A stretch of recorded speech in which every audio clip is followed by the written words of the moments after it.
If you like hiking, backpacking, or adventuring and exploring the great outdoors, then this channel is for you. Get off the couch and come join me in the wild. Let's reconnect to our natural world. Let's escape to the great outdoors. If you want to support this channel, then make sure you hit that subscribe button and stay tuned for weekly updates. Welcome back for another episode. Today we're in Northern Maine and I'm out for the 4th of July enjoying the lake. Come with me as we explore Northern Maine together. It's 4th of July weekend and it's a hot summer day.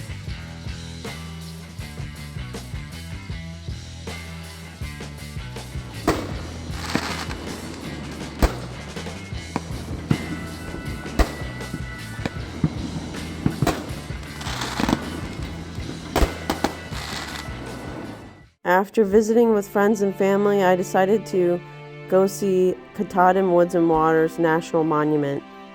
The roads are gravel and unpaved and limited cell service. It's about 7 miles on gravel roads before you reach the monument. When you see the sign, you'll make a right and continue down the gravel road for about 2.6 miles.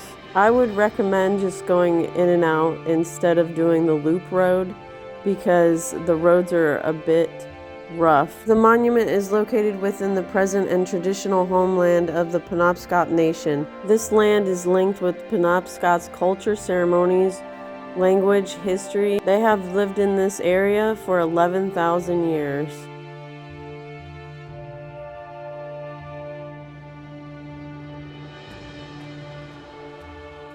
As I approached the entrance, I parked on the left side of the road here and walked up the stairs.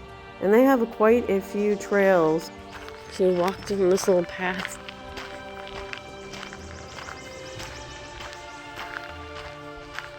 A bunch of nice trails through here.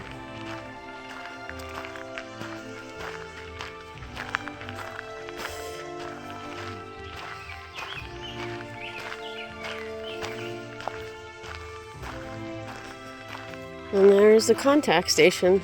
The contact station is a stunning 7,900 square foot off-grid facility with 23 acres. The station is open Friday through Sunday, 9 a.m. to 3 p.m. for the summer season. The design of the building was made for heating and cooling efficiency, including solar panels and locally sourced wood.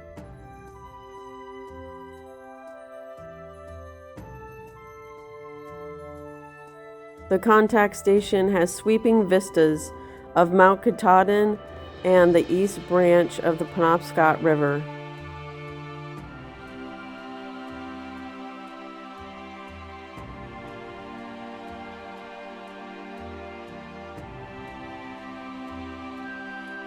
Katahdin was covered by clouds, but it was still beautiful.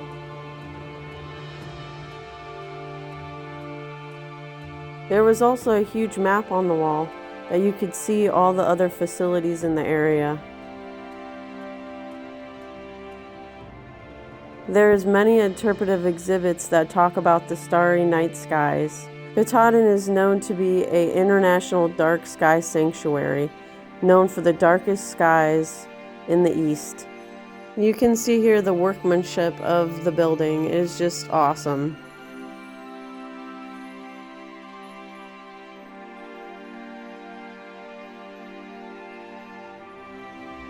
The building has bird-safe glass to prevent bird strikes.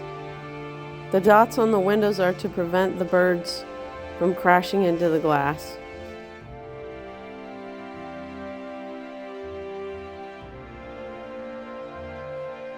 There are maps carved into the floors of the area, including all the lakes.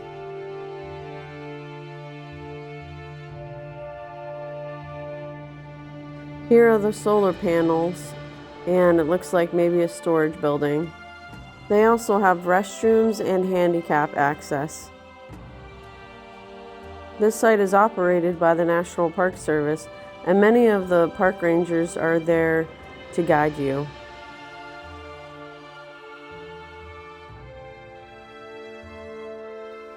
Here's an example of some of the interpretive signs on the trails. This one is about geology and the rocks in the area. If you decide to take the loop road out, this is Dry Brook, and you ride along it. Thanks for watching, and don't forget to subscribe and hit that like button.